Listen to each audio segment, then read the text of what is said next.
The Holy Bible in Living Translation. First book. Continued. Genesis, chapters 12 through 28. And I will cause hostility between you and the woman, and between your offspring and her offspring. He will strike your head, and you will strike his heel. Then he said to the woman, I will sharpen the pain of your pregnancy, and in pain you will give birth, and you will desire to control your husband, but he will rule over you.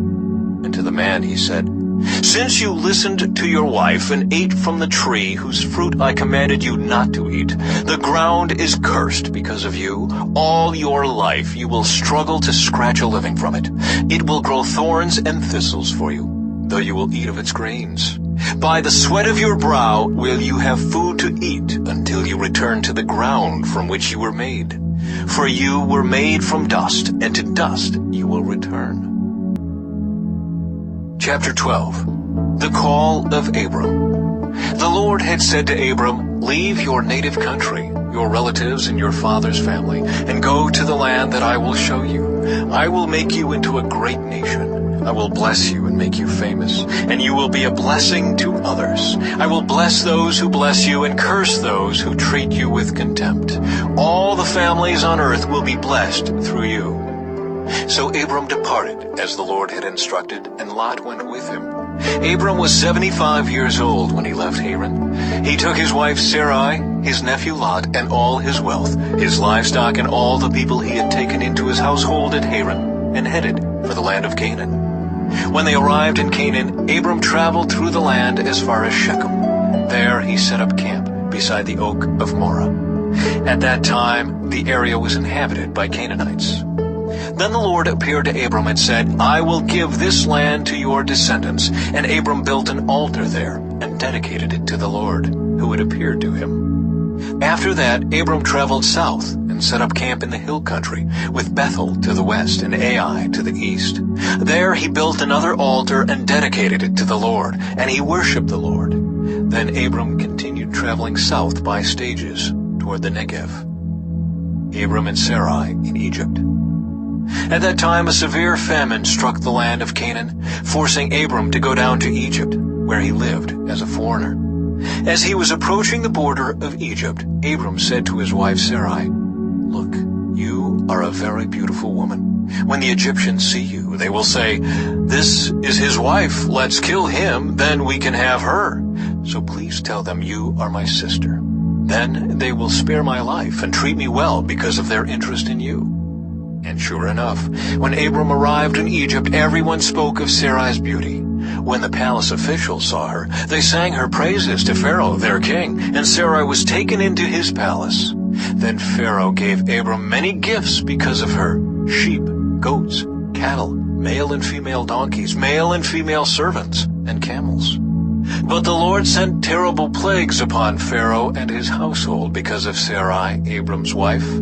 So Pharaoh summoned Abram and accused him sharply. What have you done to me? He demanded. Why didn't you tell me she was your wife? Why did you say she is my sister and allow me to take her as my wife? Now then, here is your wife. Take her and get out of here. Pharaoh ordered some of his men to escort them, and he sent Abram out of the country along with his wife and all his possessions. Chapter 13. Abram and Lot separate. So Abram left Egypt and traveled north into the Negev, along with his wife and Lot, and all that they owned. Abram was very rich in livestock, silver, and gold. From the Negev they continued traveling by stages toward Bethel, and they pitched their tents between Bethel and Ai, where they had camped before. This was the same place where Abram had built the altar, and there he worshipped the Lord again. Lot, who was traveling with Abram, had also become very wealthy with flocks of sheep and goats, herds of cattle, and many tents. But the land could not support both Abram and Lot, with all their flocks and herds living so close together. So disputes broke out between the herdsmen of Abram and Lot. At that time, Canaanites and Perizzites were also living in the land.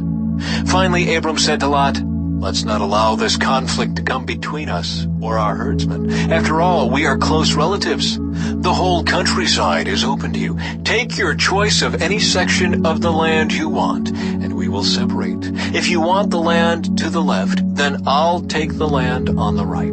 If you prefer the land on the right, then I'll go to the left. Lot took a long look at the fertile plains of the Jordan Valley in the direction of Zoar. The whole area was well watered everywhere, like the garden of the Lord or the beautiful land of Egypt. This was before the Lord destroyed Sodom and Gomorrah. Lot chose for himself the whole Jordan Valley to the east of them. He went there with his flocks and servants and parted company with his uncle Abram. So Abram settled in the land of Canaan, and Lot moved his tents to a place near Sodom and settled among the cities of the plain. But the people of this area were extremely wicked and constantly sinned against the Lord. After Lot had gone, the Lord said to Abram, "Look as far as you can see in every direction, north and south, east and west. I am giving all this land as far as you can see to you and your descendants as a permanent possession. And I will give you so many descendants that like the dust of the earth they cannot be counted. Go and walk through the land in every direction, for I am giving it to you." So Abram moved his camp to Hebron and settled near the oak grove belonging to Mamre. There he built another altar to the Lord. Chapter 14. Abram rescues Lot. About this time, war broke out in the region. King Amraphel of Babylonia, King Arioch of Elasar, King Chedorlaomer of Elam, and King Tidal of Goyim fought against King Bera of Sodom, King Bersha of Gomorrah, King Shinab of Admah, King Shemeber of Zeboim, and the king of Bela, also called Zoar. The second group of kings joined forces in Siddim Valley, that is, the valley of the Dead Sea. For 12 years they had been subject to King Chedorlaomer, but in the 13th year they rebelled against him. 1 year later, Chedorlaomer and his allies arrived and defeated the Rephaites at Ashtaroth-Karnaim, the Zuzites at Ham, the Emites at Sheva Kiriathaim, and the Horites at Mount Seir, as far as El Paran at the edge of the wilderness. Then they turned back and came to En-Mishpat, now called Kadesh, and conquered all the territory of the Amalekites, and also the Amorites living in Hazazon Tamar. Then the rebel kings of Sodom, Gomorrah, Admah, Zeboim, and Bela, also called Zoar, prepared for battle in the valley of the Dead Sea. They fought against King Chedorlaomer of Elam, King Tidal of Goyim, King Amraphel of Babylonia, and King Arioch of Elasar, 4 kings against 5. As it happened, the valley of the Dead Sea was filled with tar pits, and as the army of the kings of Sodom and Gomorrah fled, some fell into the tar pits, while the rest escaped into the mountains. The victorious invaders then plundered Sodom and Gomorrah and headed for home, taking with them all the spoils of war and the food supplies. They also captured Lot, Abram's nephew who lived in Sodom, and carried off everything he owned. But one of Lot's men escaped and reported everything to Abram the Hebrew, who was living near the oak grove belonging to Mamre the Amorite. Mamre and his relatives Eshcol and Aner were Abram's allies. When Abram heard that his nephew Lot had been captured, he mobilized the 318 trained men who had been born into his household. Then he pursued Chedorlaomer's army until he caught up with them at Dan. There he divided his men and attacked during the night. Chedorlaomer's army fled, but Abram chased them as far as Hobah, north of Damascus. Abram recovered all the goods that had been taken, and he brought back his nephew Lot with his possessions and all the women and other captives. Melchizedek blesses Abram. After Abram returned from his victory over Chedorlaomer and all his allies, the king of Sodom went out to meet him in the valley of Sheva, that is, the king's valley. And Melchizedek, the king of Salem, and a priest of God Most High, brought Abram some bread and wine. Melchizedek blessed Abram with this blessing. Blessed be Abram by God Most High, creator of heaven and earth, and blessed be God Most High, who has defeated your enemies for you. Then Abram gave Melchizedek 1/10 of all the goods he had recovered. The king of Sodom said to Abram, "Give back my people who were captured, but you may keep for yourself all the goods you have recovered." Abram replied to the king of Sodom, I solemnly swear to the Lord God Most High, creator of heaven and earth, that I will not take so much as a single thread or sandal thong from what belongs to you. Otherwise you might say, I am the one who made Abram rich. I will accept only what my young warriors have already eaten, and I request that you give a fair share of the goods to my allies, Aner, Eshcol, and Mamre. Chapter 15. The Lord's Covenant Promise to Abram. Sometime later, the Lord spoke to Abram in a vision and said to him, Do not be afraid, Abram, for I will protect you and your reward will be great. But Abram replied, O sovereign Lord, what good are all your blessings when I don't even have a son? Since you've given me no children, Eliezer of Damascus, a servant in my household, will inherit all my wealth. You have given me no descendants of my own, so one of my servants will be my heir. Then the Lord said to him, No, your servant will not be your heir, for you will have a son of your own who will be your heir. Then the Lord took Abram outside and said to him, Look up into the sky and count the stars if you can. That's how many descendants you will have. And Abram believed the Lord, and the Lord counted him as righteous because of his faith. Then the Lord told him, I am the Lord who brought you out of Ur of the Chaldeans, to give you this land as your possession. But Abram replied, O sovereign Lord, how can I be sure that I will actually possess it? The Lord told him, Bring me a 3-year-old heifer, a 3-year-old female goat, a 3-year-old ram, a turtle dove, and a young pigeon. So Abram presented all these to him and killed them. Then he cut each animal down the middle and laid the halves side by side. He did not, however, cut the birds in half.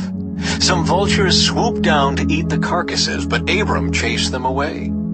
As the sun was going down, Abram fell into a deep sleep, and a terrifying darkness came down over him. Then the Lord said to Abram, You can be sure that your descendants will be strangers in a foreign land, where they will be oppressed as slaves for 400 years, but I will punish the nation that enslaves them, and in the end they will come away with great wealth. As for you, you will die in peace and be buried at a ripe old age. After 4 generations your descendants will return here to this land, for the sins of the Amorites do not yet warrant their destruction. After the sun went down and darkness fell, Abram saw a smoking firepot and a flaming torch pass between the halves of the carcasses.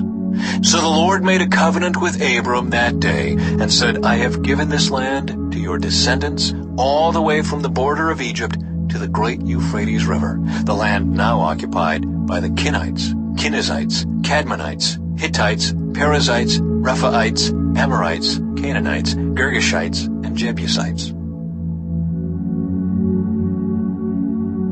Chapter 16. The Birth of Ishmael. Now Sarai, Abram's wife, had not been able to bear children for him, but she had an Egyptian servant named Hagar. So Sarai said to Abram, The Lord has prevented me from having children. Go and sleep with my servant. Perhaps I can have children through her. And Abram agreed with Sarai's proposal. So Sarai, Abram's wife, took Hagar the Egyptian servant and gave her to Abram as a wife. This happened 10 years after Abram had settled in the land of Canaan. So Abram had sexual relations with Hagar, and she became pregnant. But when Hagar knew she was pregnant, she began to treat her mistress, Sarai, with contempt. Then Sarai said to Abram, This is all your fault. I put my servant into your arms, but now that she's pregnant, she treats me with contempt. The Lord will show who's wrong, you or me. Abram replied, Look, she is your servant, so deal with her as you see fit. Then Sarai treated Hagar so harshly that she finally ran away. The angel of the Lord found Hagar beside a spring of water in the wilderness, along the road to Shur. The angel said to her, Hagar, Sarai's servant, where have you come from, and where are you going? I'm running away from my mistress Sarai, she replied. The angel of the Lord said to her, Return to your mistress and submit to her authority. Then he added, I will give you more descendants than you can count. And the angel also said, You are now pregnant, and will give birth to a son. You are to name him Ishmael, which means God hears. For the Lord has heard your cry of distress. This son of yours will be a wild man, as untamed as a wild donkey. He will raise his fist against everyone, and everyone will be against him. Yes, he will live in open hostility against all his relatives. Thereafter, Hagar used another name to refer to the Lord who had spoken to her. She said, "You are the God who sees me." She also said, "Have I truly seen the one who sees me?" So that well was named Ber-Lahairoi, which means well of the living one who sees me. It can still be found between Kadesh and Bered.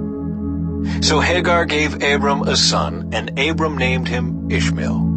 Abram was 86 years old when Ishmael was born. Chapter 17. Abram is named Abraham. When Abram was 99 years old, the Lord appeared to him and said, "I am El Shaddai, God Almighty. Serve me faithfully and live a blameless life.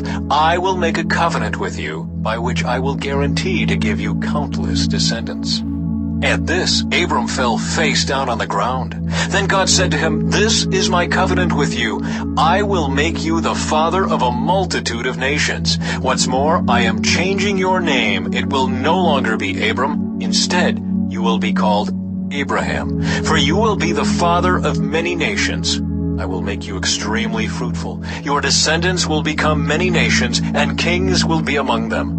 I will confirm my covenant with you and your descendants after you, from generation to generation.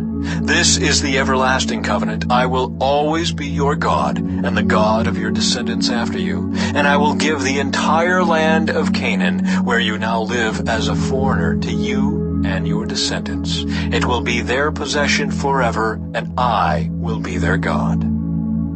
The mark of the covenant. Then God said to Abraham, "Your responsibility is to obey the terms of the covenant. You and all your descendants have this continual responsibility. This is the covenant that you and your descendants must keep. Each male among you must be circumcised. You must cut off the flesh of your foreskin as a sign of the covenant between me and you.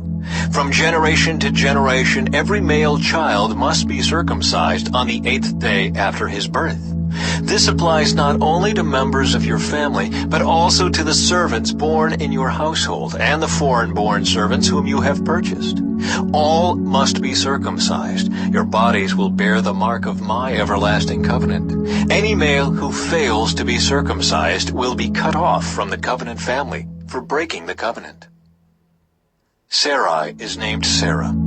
Then God said to Abraham, "Regarding Sarai, your wife, her name will no longer be Sarai. From now on, her name will be Sarah.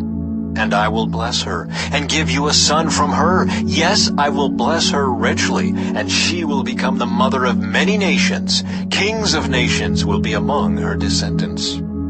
Then Abraham bowed down to the ground, but he laughed to himself in disbelief. "How could I become a father at the age of 100, he thought. "And how can Sarah have a baby when she is 90 years old?" So Abraham said to God, "May Ishmael live under your special blessing." But God replied, "No, Sarah, your wife, will give birth to a son for you. You will name him Isaac, and I will confirm my covenant with him and his descendants as an everlasting covenant. As for Ishmael, I will bless him also, just as you have asked. I will make him extremely fruitful and multiply his descendants. He will become the father of 12 princes, and I will make him a great nation. But my covenant will be confirmed with Isaac, who will be born to you and Sarah about this time next year." When God had finished speaking, he left Abraham. On that very day, Abraham took his son Ishmael and every male in his household, including those born there and those he had bought. Then he circumcised them, cutting off their foreskins, just as God had told him. Abraham was 99 years old when he was circumcised, and Ishmael his son was 13. Both Abraham and his son Ishmael were circumcised on that same day, along with all the other men and boys of the household, whether they were born there or bought as servants. All were circumcised with him. Chapter 18. A son is promised to Sarah. The Lord appeared again to Abraham near the oak grove belonging to Mamre. One day Abraham was sitting at the entrance to his tent during the hottest part of the day. He looked up and noticed 3 men standing nearby. When he saw them, he ran to meet them and welcomed them, bowing low to the ground. "My lord," he said, "if it pleases you, stop here for a while. Rest in the shade of this tree while water is brought to wash your feet. And since you've honored your servant with this visit, let me prepare some food to refresh you before you continue on your journey." "All right," they said. "Do as you have said." So Abraham ran back to the tent and said to Sarah, "Hurry, get 3 large measures of your best flour, knead it into dough, and bake some bread." Then Abraham ran out to the herd and chose a tender calf and gave it to his servant, who quickly prepared it. When the food was ready, Abraham took some yogurt and milk and the roasted meat, and he served it to the men. As they ate, Abraham waited on them in the shade of the trees. "Where is Sarah, your wife?" the visitors asked. "She's inside the tent," Abraham replied. Then one of them said, "I will return to you about this time next year, and your wife Sarah will have a son." Sarah was listening to this conversation from the tent. Abraham and Sarah were both very old by this time, and Sarah was long past the age of having children. So she laughed silently to herself and said, "How could a worn-out woman like me enjoy such pleasure, especially when my master, my husband, is also so old?" Then the Lord said to Abraham, "Why did Sarah laugh? Why did she say, 'Can an old woman like me have a baby?' Is anything too hard for the Lord? I will return about this time next year, and Sarah will have a son." Sarah was afraid, so she denied it, saying, "I didn't laugh." But the Lord said, "No, you did laugh." Abraham intercedes for Sodom. Then the men got up from their meal and looked out toward Sodom. As they left, Abraham went with them to send them on their way. "Should I hide my plan from Abraham?" the Lord asked. "For Abraham will certainly become a great and mighty nation, and all the nations of the earth will be blessed through him. I have singled him out so that he will direct his sons and their families to keep the way of the Lord by doing what is right and just. Then I will do for Abraham all that I have promised." So the Lord told Abraham, "I have heard a great outcry from Sodom and Gomorrah, because their sin is so flagrant. I am going down to see if their actions are as wicked as I have heard. If not, I want to know." The other men turned and headed toward Sodom, but the Lord remained with Abraham. Abraham approached him and said, "Will you sweep away both the righteous and the wicked? Suppose you find 50 righteous people living there in the city. Will you still sweep it away and not spare it for their sakes? Surely you wouldn't do such a thing, destroying the righteous along with the wicked. Why, you would be treating the righteous and the wicked exactly the same. Surely you wouldn't do that. Should not the judge of all the earth do what is right?" And the Lord replied, "If I find 50 righteous people in Sodom, I will spare the entire city for their sake." Then Abraham spoke again, "Since I have begun, let me speak further to my Lord. Even though I am but dust and ashes, suppose there are only 45 righteous people rather than 50. Will you destroy the whole city for lack of 5? And the Lord said, "I will not destroy it if I find 45 righteous people there." Then Abraham pressed his request further, "Suppose there are only 40. And the Lord replied, "I will not destroy it for the sake of the 40. "Please don't be angry, my Lord," Abraham pleaded. "Let me speak. Suppose only 30 righteous people are found." And the Lord replied, "I will not destroy it if I find 30. Then Abraham said, "Since I have dared to speak to the Lord, let me continue. Suppose there are only 20. And the Lord replied, "Then I will not destroy it for the sake of the 20. Finally, Abraham said, "Lord, please don't be angry with me if I speak one more time. Suppose only 10 are found there." And the Lord replied, "Then I will not destroy it for the sake of the 10. When the Lord had finished his conversation with Abraham, he went on his way, and Abraham returned to his tent. Chapter 19. Sodom and Gomorrah destroyed. That evening the 2 angels came to the entrance of the city of Sodom. Lot was sitting there, and when he saw them, he stood up to meet them.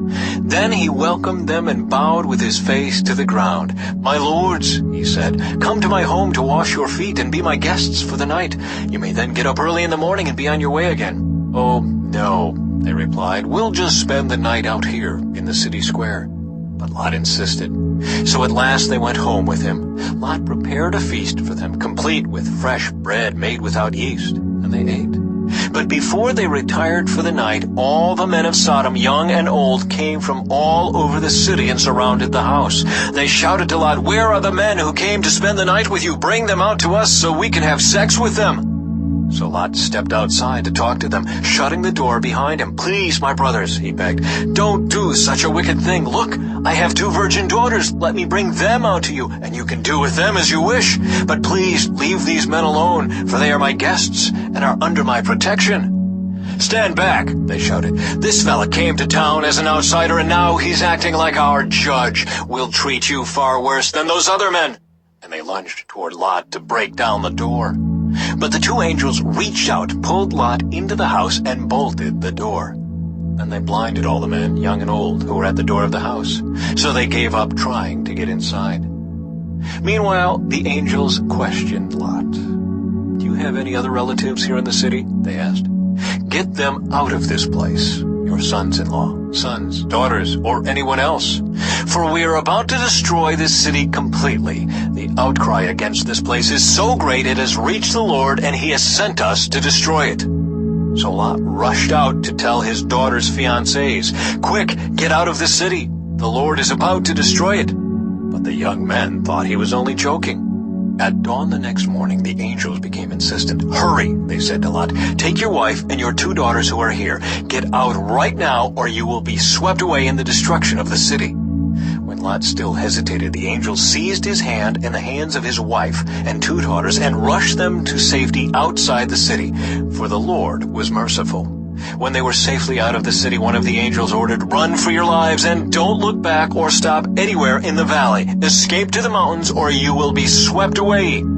"Oh, no, my lord," Lot begged. "You have been so gracious to me and saved my life, and you have shown such great kindness, but I cannot go to the mountains. Disaster would catch up to me there, and I would soon die. See, there is a small village nearby. Please, let me go there instead. Don't you see how small it is? Then my life will be saved." "All right," the angel said, "I will grant your request. I will not destroy the little village, but hurry, escape to it, for I can do nothing until you arrive there." This explains why that village was known as Zoar, which means little place. Lot reached the village just as the sun was rising over the horizon. Then the Lord rained down fire and burning sulfur from the sky on Sodom and Gomorrah. He utterly destroyed them, along with the other cities and villages of the plain, wiping out all the people and every bit of vegetation. But Lot's wife looked back as she was following behind him, and she turned into a pillar of salt. Abraham got up early that morning and hurried out to the place where he had stood in the Lord's presence. He looked out across the plain towards Sodom and Gomorrah and watched as columns of smoke rose from the cities like smoke from a furnace.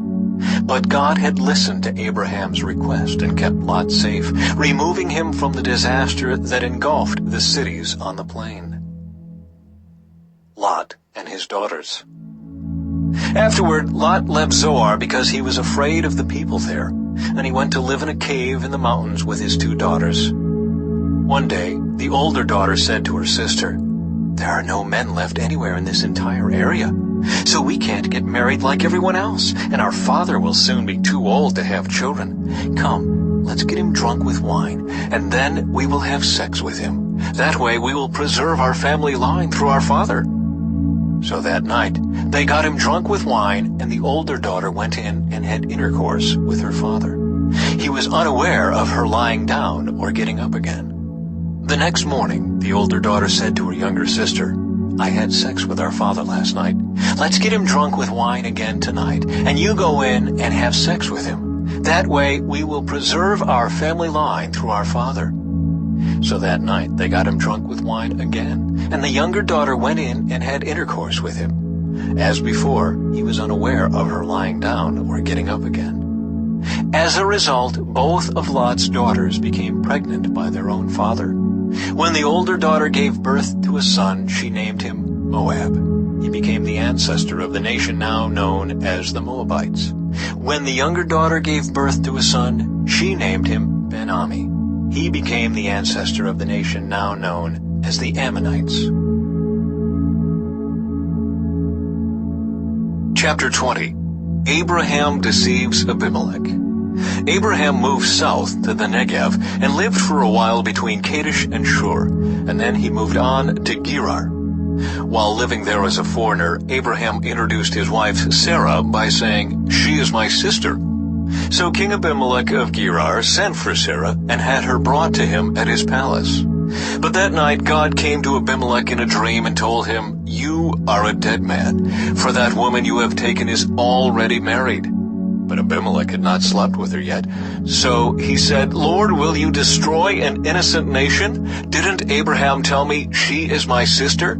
And she herself said, "Yes, he is my brother. I acted in complete innocence. My hands are clean."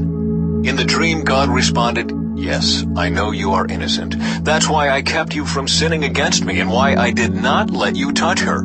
Now return the woman to her husband, and he will pray for you, for he is a prophet. Then you will live. But if you don't return her to him, you can be sure that you and all your people will die." Abimelech got up early the next morning and quickly called all his servants together.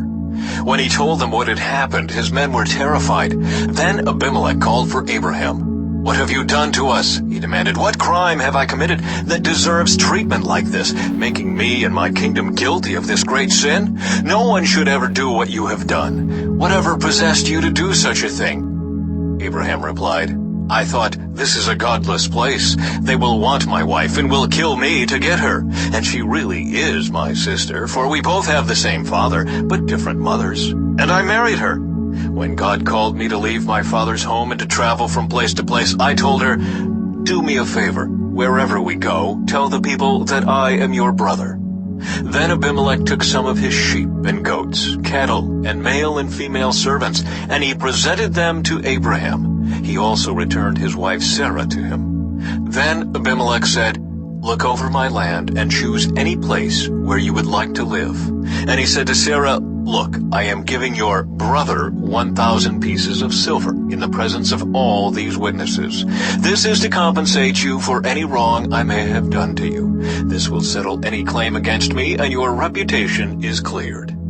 Then Abraham prayed to God, and God healed Abimelech, his wife, and his female servants, so they could have children. For the Lord had caused all the women to be infertile because of what happened with Abraham's wife Sarah.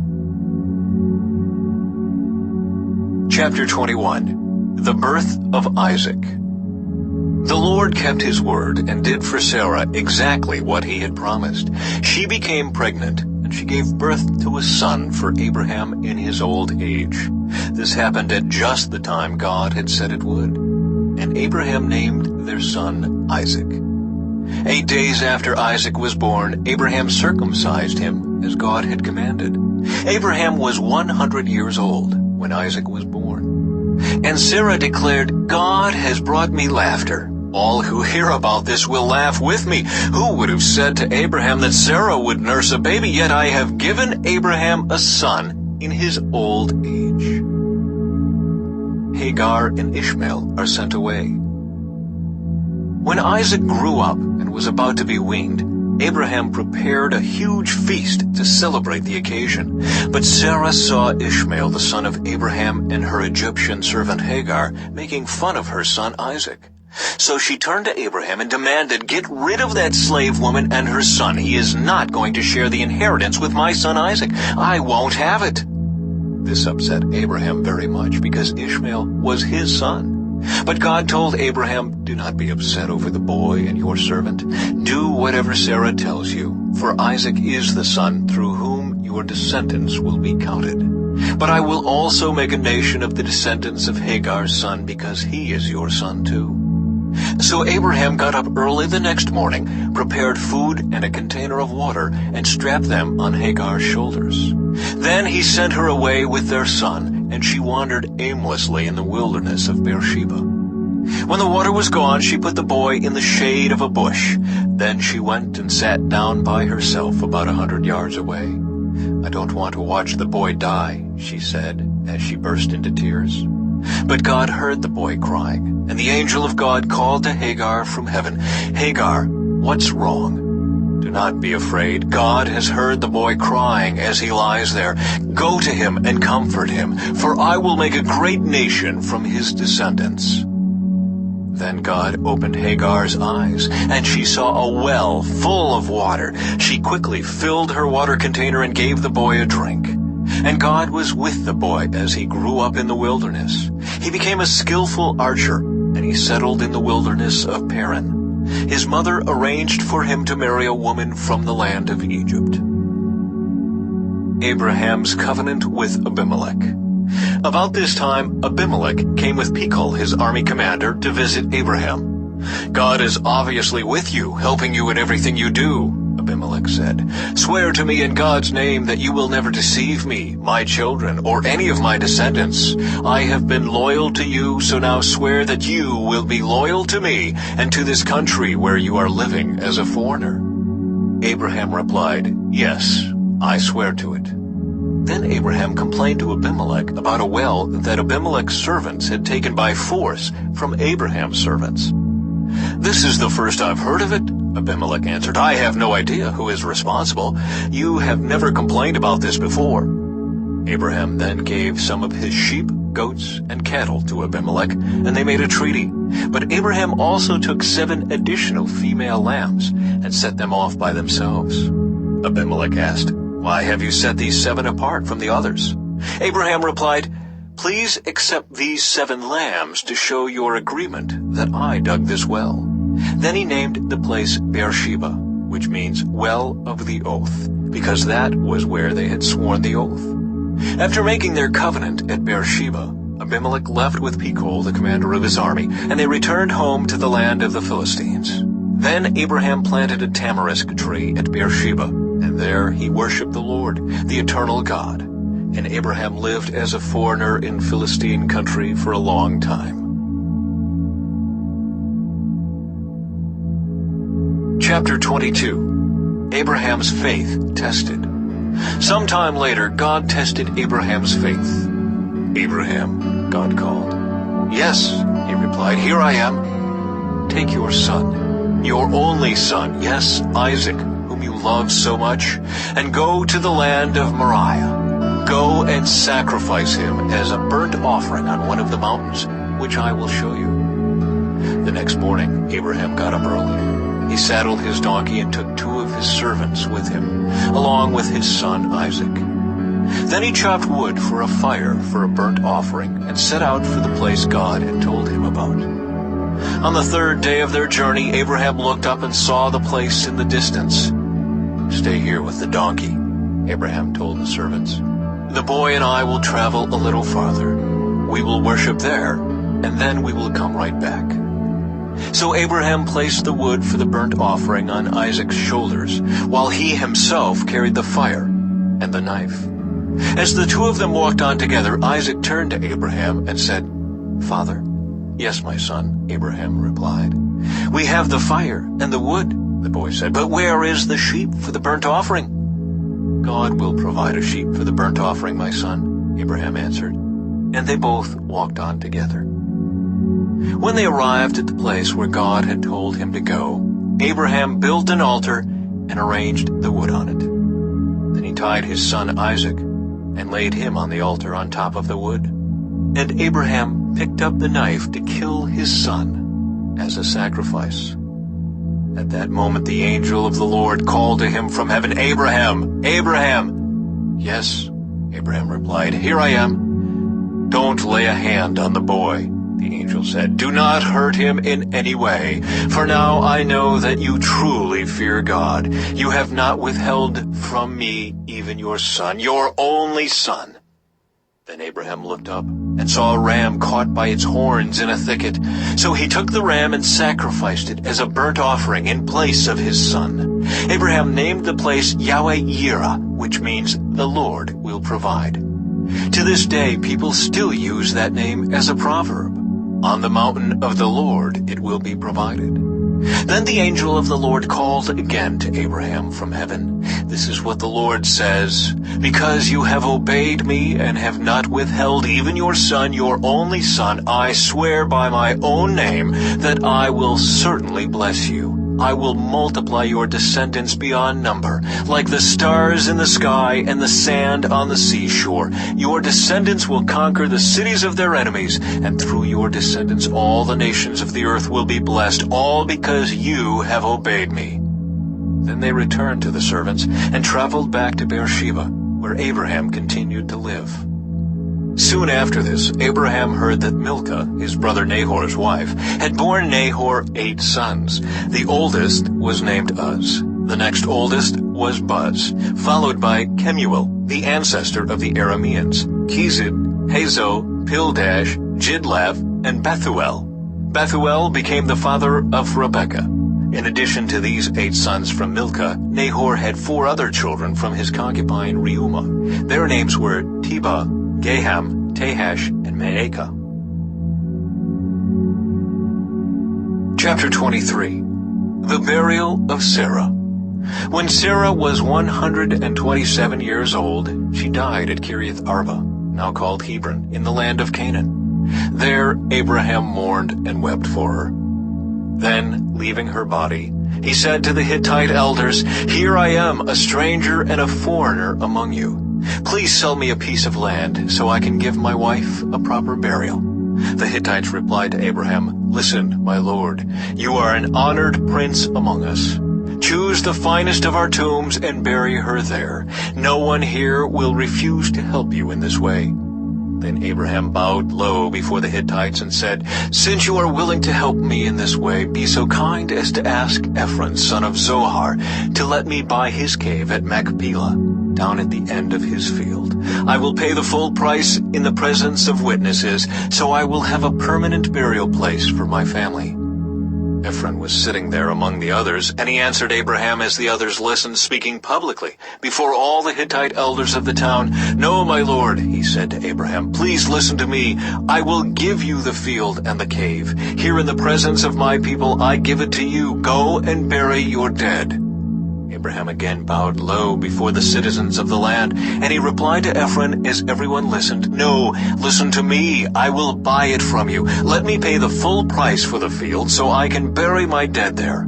Ephron answered Abraham, "My lord, please listen to me. The land is worth 400 pieces of silver. But what is that between friends? Go ahead and bury your dead."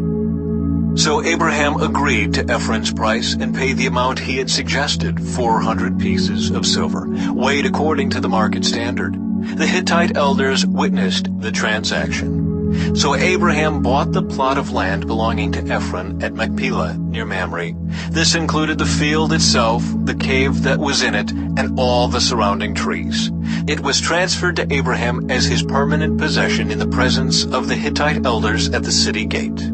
Then Abraham buried his wife Sarah there in Canaan, in the cave of Machpelah near Mamre, also called Hebron. So the field and the cave were transferred from the Hittites to Abraham for use as a permanent burial place. Chapter 24. A wife for Isaac.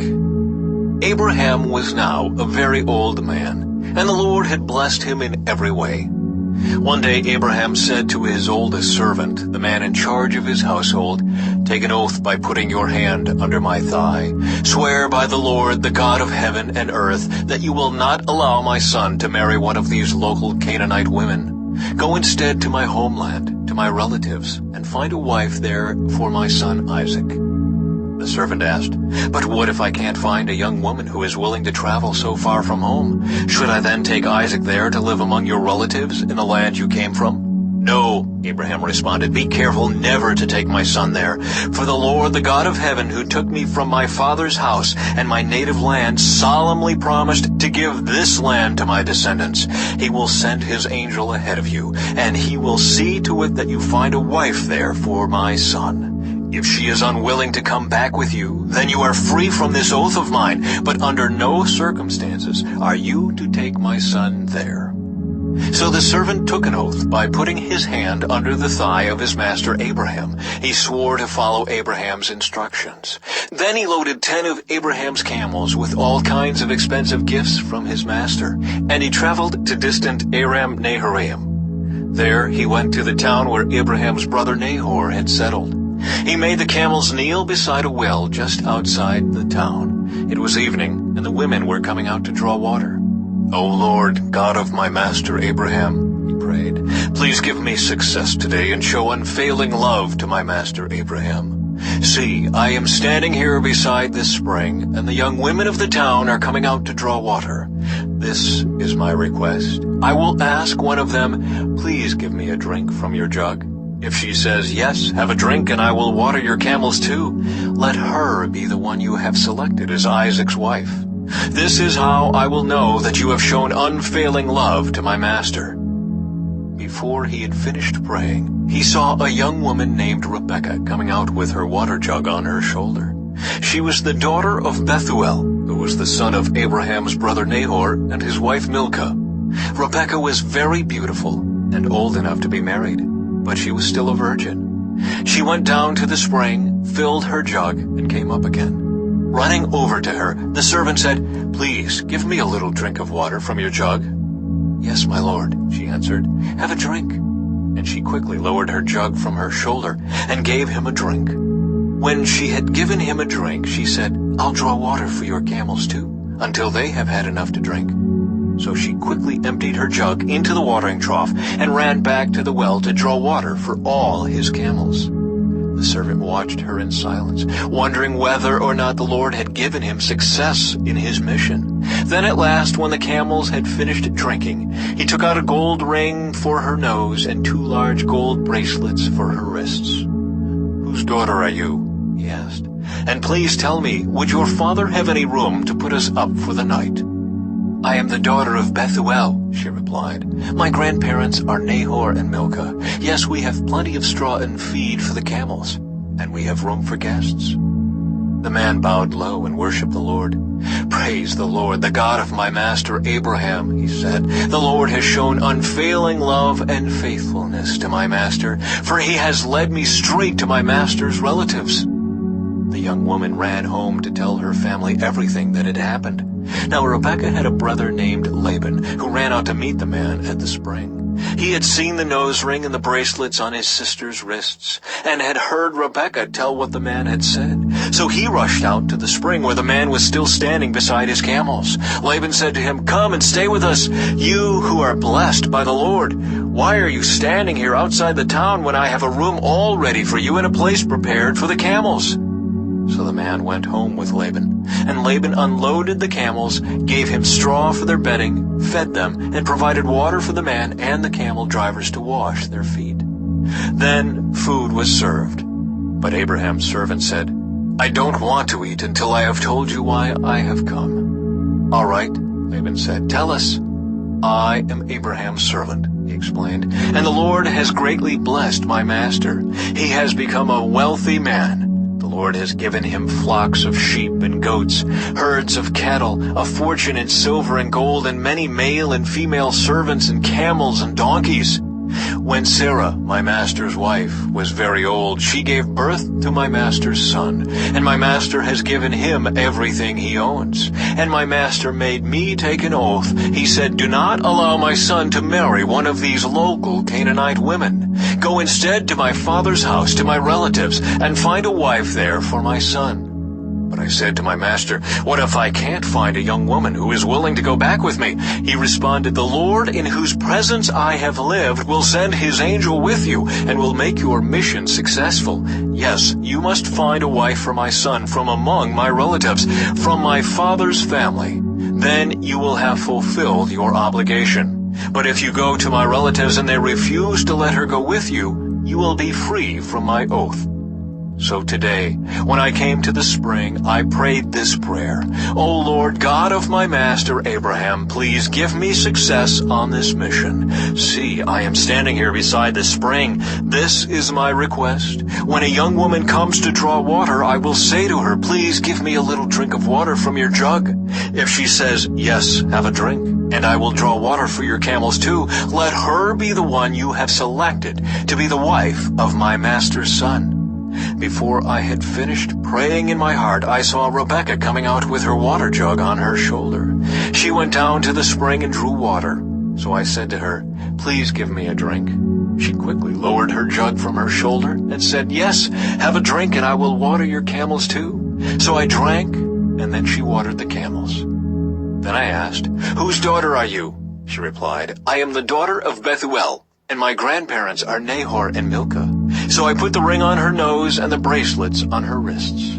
Then I bowed low and worshipped the Lord. I praised the Lord, the God of my master Abraham, because he had led me straight to my master's niece to be his son's wife.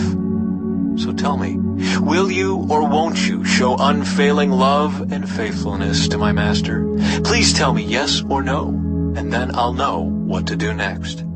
Then Laban and Bethuel replied, the Lord has obviously brought you here, so there is nothing we can say.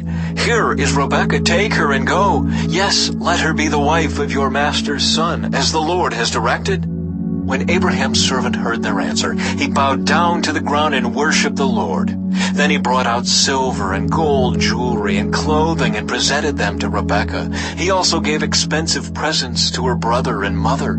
Then they ate their meal, and the servant and the men with him stayed there overnight. But early the next morning, Abraham's servant said, send me back to my master. But we want Rebekah to stay with us at least 10 days, her brother and mother said.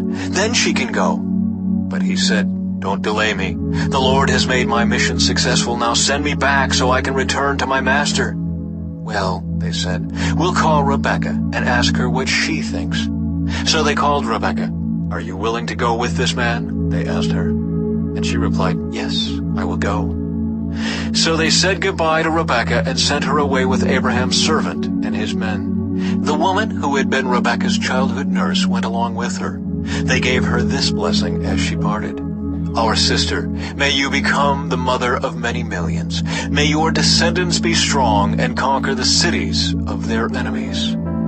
Then Rebekah and her servant girls mounted the camels and followed the man. So Abraham's servant took Rebekah and went on his way. Meanwhile, Isaac, whose home was in the Negev, had returned from Beer-lahai-roi. One evening, as he was walking and meditating in the fields, he looked up and saw the camels coming.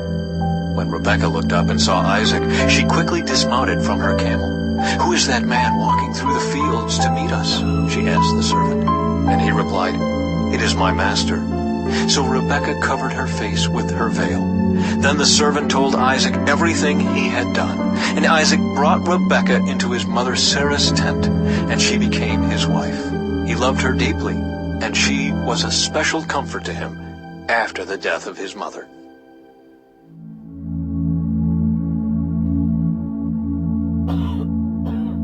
Chapter 25. The Death of Abraham. Abraham married another wife, whose name was Keturah. She gave birth to Zimran, Jokshan, Medan, Midian, Ishbak, and Shua. Jokshan was the father of Sheba and Dedan. Dedan's descendants were the Asherites, Letushites, and Leumites. Midian's sons were Ephah, Epher, Hanok, Abidah, and Eldah. These were all descendants of Abraham through Keturah. Abraham gave everything he owned to his son Isaac, but before he died he gave gifts to the sons of his concubines and sent them off to a land in the east, away from Isaac.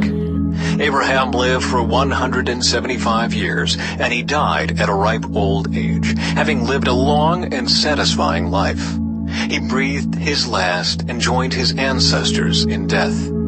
His sons Isaac and Ishmael buried him in the cave of Machpelah near Mamre, in the field of Ephron, son of Zohar the Hittite. This was the field Abraham had purchased from the Hittites, and where he had buried his wife Sarah. After Abraham's death, God blessed his son Isaac, who settled near Beer-lahai-roi in the Negev. Ishmael's descendants. This is the account of the family of Ishmael, the son of Abraham through Hagar, Sarah's Egyptian servant. Here is a list by their names and clans of Ishmael's descendants. The oldest was Nebaioth, followed by Kedar, Adbeel, Mibsam, Mishma, Duma, Massa, Hadad, Tema, Jetur, Naphish, and Kedemah. These 12 sons of Ishmael became the founders of 12 tribes named after them, listed according to the places they settled and camped. Ishmael lived for 137 years. Then he breathed his last and joined his ancestors in death. Ishmael's descendants occupied the region from Havilah to Shur, which is east of Egypt in the direction of Ashur. There they lived in open hostility toward all their relatives. The births of Esau and Jacob. This is the account of the family of Isaac, the son of Abraham. When Isaac was 40 years old, he married Rebekah, the daughter of Bethuel the Aramean from Padan Aram, and the sister of Laban the Aramean. Isaac pleaded with the Lord on behalf of his wife, because she was unable to have children. The Lord answered Isaac's prayer, and Rebekah became pregnant with twins. But the two children struggled with each other in her womb, so she went to ask the Lord about it. "Why is this happening to me?" she asked. And the Lord told her, "The sons in your womb will become two nations. From the very beginning, the two nations will be rivals. One nation will be stronger than the other, and your older son will serve your younger son." And when the time came to give birth, Rebekah discovered that she did indeed have twins. The first one was very red at birth and covered with thick hair like a fur coat, so they named him Esau. Then the other twin was born with his hand grasping Esau's heel, so they named him Jacob. Isaac was 60 years old when the twins were born. Esau sells his birthright. As the boys grew up, Esau became a skillful hunter. He was an outdoorsman, but Jacob had a quiet temperament, preferring to stay at home. Isaac loved Esau because he enjoyed eating the wild game Esau brought home, but Rebekah loved Jacob. One day when Jacob was cooking some stew, Esau arrived home from the wilderness, exhausted and hungry. Esau said to Jacob, "I'm starved. Give me some of that red stew." This is how Esau got his other name, Edom, which means red. "All right," Jacob replied, "but trade me your rights as the firstborn son." "Look, I'm dying of starvation," said Esau. "What good is my birthright to me now?" But Jacob said, "First you must swear that your birthright is mine." So Esau swore an oath, thereby selling all his rights as the firstborn to his brother Jacob. Then Jacob gave Esau some bread and lentil stew. Esau ate the meal, then got up and left. He showed contempt for his rights as the firstborn. Chapter 26. Isaac deceives Abimelech. A severe famine now struck the land, as it happened before in Abraham's time. So Isaac moved to Gerar, where Abimelech, king of the Philistines, lived. The Lord appeared to Isaac and said, "Do not go down to Egypt, but do as I tell you. Live here as a foreigner in this land, and I will be with you and bless you. I hereby confirm that I will give all these lands to you and your descendants, just as I solemnly promised Abraham your father. I will cause your descendants to become as numerous as the stars of the sky, and I will give them all these lands. And through your descendants all the nations of the earth will be blessed. I will do this because Abraham listened to me and obeyed all my requirements, commands, decrees, and instructions." So Isaac stayed in Gerar. When the men who lived there asked Isaac about his wife, Rebekah, he said, "She is my sister." He was afraid to say, "She is my wife." He thought, "They will kill me to get her, because she is so beautiful." But some time later, Abimelech, king of the Philistines, looked out his window and saw Isaac caressing Rebekah. Immediately, Abimelech called for Isaac and exclaimed, "She is obviously your wife. Why did you say she is my sister?" "Because I was afraid someone would kill me to get her from me," Isaac replied. "How could you do this to us?" Abimelech exclaimed. "One of my people might easily have taken your wife and slept with her, and you would have made us guilty of great sin." Then Abimelech issued a public proclamation. Anyone who touches this man or his wife will be put to death. Conflict over water rights. When Isaac planted his crops that year, he harvested 100 times more grain than he planted, for the Lord blessed him. He became a very rich man, and his wealth continued to grow. He acquired so many flocks of sheep and goats, herds of cattle and servants, that the Philistines became jealous of him. So the Philistines filled up all of Isaac's wells with dirt. These were the wells that had been dug by the servants of his father Abraham. Finally, Abimelech ordered Isaac to leave the country. "Go somewhere else," he said, "for you have become too powerful for us." So Isaac moved away to the Gerar Valley, where he set up their tents and settled down. He reopened the wells his father had dug, which the Philistines had filled in after Abraham's death. Isaac also restored the names Abraham had given them. Isaac's servants also dug in the Gerar Valley and discovered a well of fresh water. But then the shepherds from Gerar came and claimed the spring. "This is our water," they said, and they argued over it with Isaac's herdsmen. So Isaac named the well Esek, which means argument. Isaac's men then dug another well, but again there was a dispute over it, so Isaac named it Sitnah, which means hostility.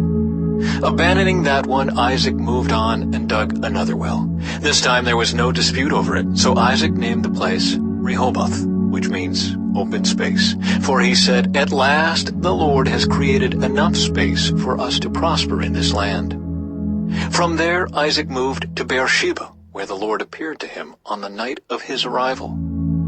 "I am the God of your father Abraham," he said. "Do not be afraid, for I am with you and will bless you. I will multiply your descendants, and they will become a great nation. I will do this because of my promise to Abraham, my servant." Then Isaac built an altar there and worshipped the Lord. He set up his camp at that place, and his servants dug another well. Isaac's covenant with Abimelech. One day King Abimelech came from Gerar with his advisor Ahuzeth, and also Pichol, his army commander. "Why have you come here?" Isaac asked. "You obviously hate me since you kicked me off your land." They replied, "We can plainly see that the Lord is with you. So we want to enter into a sworn treaty with you. Let's make a covenant. Swear that you will not harm us, just as we have never troubled you. We have always treated you well, and we sent you away from us in peace. And now look how the Lord has blessed you." So Isaac prepared a covenant feast to celebrate the treaty, and they ate and drank together. Early the next morning, they each took a solemn oath not to interfere with each other. Then Isaac sent them home again, and they left him in peace. That very day, Isaac's servants came and told him about a new well they had dug. "We've found water," they exclaimed. So Isaac named the well Shibah, which means oath. And to this day, the town that grew up there is called Beersheba, which means well of the oath. At the age of 40, Esau married 2 Hittite wives, Judith, the daughter of Berai, and Basemath, the daughter of Elon. But Esau's wives made life miserable for Isaac and Rebekah. Chapter 27. Jacob steals Esau's blessing. One day when Isaac was old and turning blind, he called for Esau his older son and said, "My son." "Yes, father," Esau replied. "I am an old man now," Isaac said, "and I don't know when I may die. Take your bow and a quiver full of arrows, and go out into the open country to hunt some wild game for me. Prepare my favorite dish and bring it here for me to eat. Then I will pronounce the blessing that belongs to you, my firstborn son, before I die."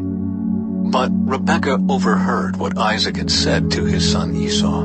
So when Esau left to hunt for the wild game, she said to her son Jacob, "Listen, I overheard your father say to Esau, 'Bring me some wild game and prepare me a delicious meal. Then I will bless you in the Lord's presence before I die. Now, my son, listen to me. Do exactly as I tell you. Go out to the flocks and bring me 2 fine young goats. I'll use them to prepare your father's favorite dish. Then take the food to your father so he can eat it and bless you before he dies.' But look, Jacob replied to Rebekah, "My brother Esau is a hairy man, and my skin is smooth. What if my father touches me? He'll see that I'm trying to trick him, and then he'll curse me instead of blessing me." But his mother replied, "Then let the curse fall on me, my son. Just do what I tell you. Go out and get the goats for me." So Jacob went out and got the young goats for his mother. Rebekah took them and prepared a delicious meal, just the way Isaac liked it. Then she took Esau's favorite clothes, which were there in the house, and gave them to her younger son Jacob. She covered his arms and the smooth part of his neck with the skin of the young goats. Then she gave Jacob the delicious meal, including freshly baked bread. So Jacob took the food to his father. "My father?" he said. "Yes, my son," Isaac answered. "Who are you, Esau or Jacob?" Jacob replied, "It's Esau, your firstborn son. I've done as you told me. Here is the wild game. Now sit up and eat it, so you can give me your blessing." Isaac asked, "How did you find it so quickly, my son?" "The Lord, your God, put it in my path," Jacob replied. Then Isaac said to Jacob, "Come closer so I can touch you and make sure that you really are Esau." So Jacob went closer to his father, and Isaac touched him.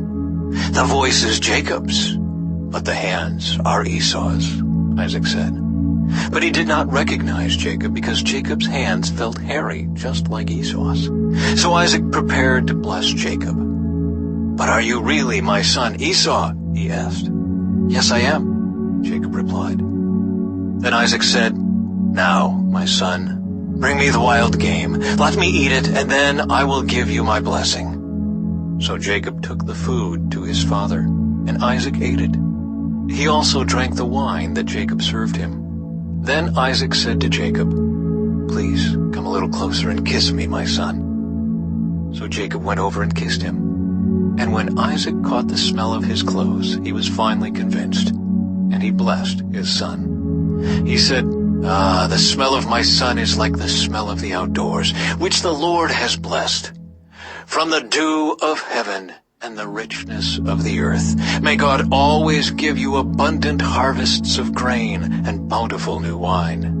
May many nations become your servants, and may they bow down to you. May you be the master over your brothers, and may your mother's sons bow down to you.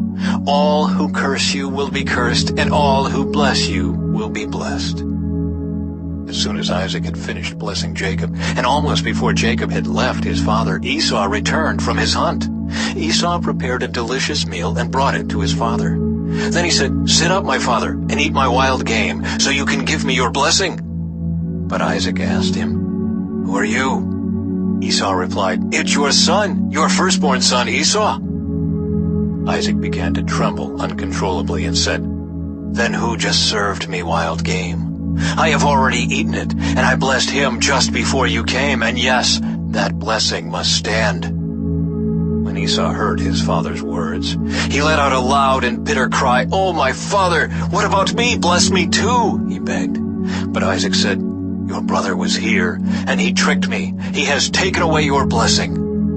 Esau exclaimed, "No wonder his name is Jacob, for now he has cheated me twice. First he took my rights as the firstborn, and now he has stolen my blessing. Oh, haven't you saved even one blessing for me?" Isaac said to Esau, "I have made Jacob your master, and have declared that all his brothers will be his servants. I have guaranteed him an abundance of grain and wine. What is left for me to give you, my son?" Esau pleaded, "But do you have only one blessing? Oh, my father, bless me too." Then Esau broke down and wept. Finally, his father Isaac said to him, "You will live away from the richness of the earth, and away from the dew of the heaven above. You will live by your sword, and you will serve your brother. But when you decide to break free, you will shake his yoke from your neck." Jacob flees to Padan-aram. From that time on, Esau hated Jacob because their father had given Jacob the blessing. And Esau began to scheme, "I will soon be mourning my father's death. Then I will kill my brother Jacob." But Rebekah heard about Esau's plans, so she sent for Jacob and told him, "Listen, Esau is consoling himself by plotting to kill you. So listen carefully, my son. Get ready and flee to my brother Laban in Haran. Stay there with him until your brother cools off.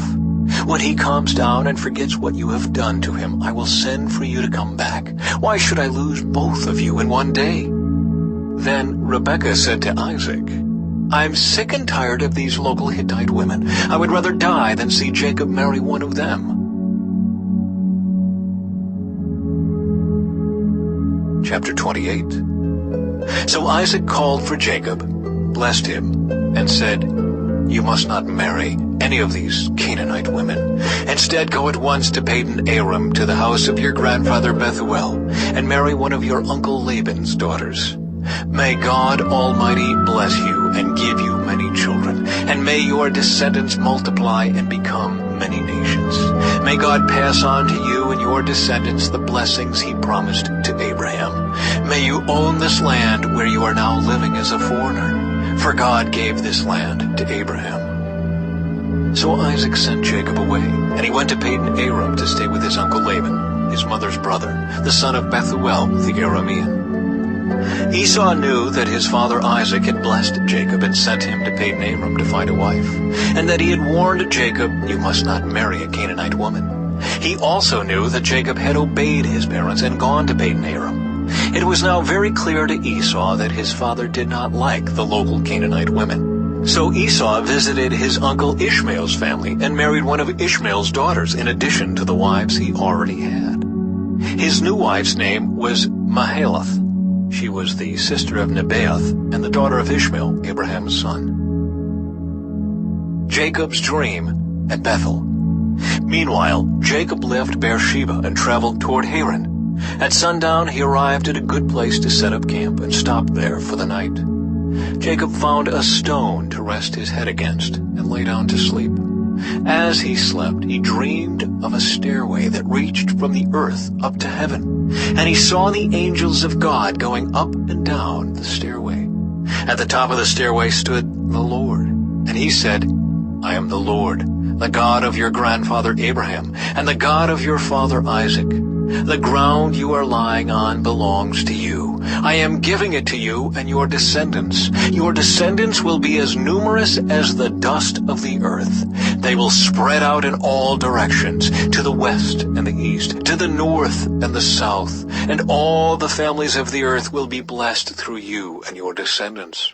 What's more, I am with you, and I will protect you wherever you go. One day, I will bring you back to this land. I will not leave you until I have finished giving you everything I have promised you."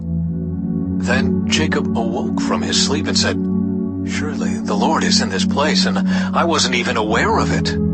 But he was also afraid and said, "What an awesome place this is. It is none other than the house of God, the very gateway to heaven." The next morning, Jacob got up very early.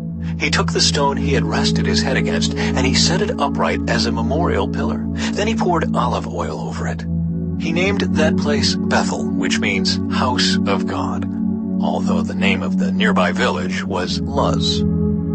Then Jacob made this vow, "If God will indeed be with me and protect me on this journey, and if he will provide me with food and clothing, and if I return safely to my father's home, then the Lord will certainly be my God.